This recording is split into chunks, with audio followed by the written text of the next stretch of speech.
Welcome back to the channel. Today, I am going to show you exactly how to create a sharp-edged eraser in Adobe Photoshop.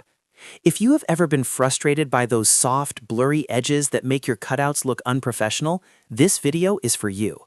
We are going to walk through two essential methods to ensure every eraser is crisp, defined, and perfectly sharp.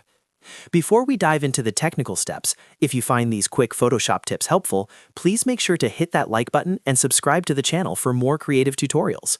Let's get into the step-by-step process.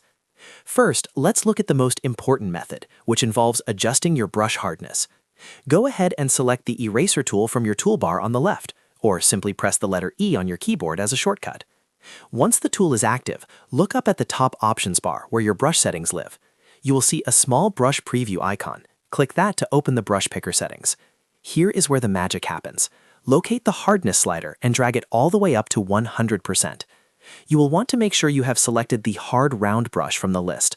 While the default spacing is usually fine, ensure that the brush is set to a solid black without any feathering. Once these settings are dialed in, try erasing on your layer. You will immediately notice that the edges are now sharp and crisp rather than soft and blurry. This is the primary fix for 99% of eraser issues on Photoshop.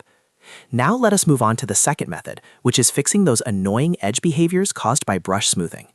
Enough times, even with hardness at 100%, the stroke might feel delayed or slightly soft because of the smoothing algorithm built into the brush engine. Navigate back to your top options bar while the eraser tool is still selected. Find the smoothing option and make sure to uncheck it. By disabling smoothing, you ensure that the eraser ignores any anti-aliasing or artificial delay, giving you a completely raw, hard pixel eraser. This is particularly useful if you are working on pixel art or high-contrast graphics where every single pixel counts. Remember, Photoshop is a powerful tool, but it is all about knowing exactly which settings affect your workflow. I really hope this guide helps you create cleaner, sharper designs. If this tutorial solved your problem today, don't forget to hit that like button and subscribe for more Photoshop secrets. Thanks for watching, and I'll see you in the next one.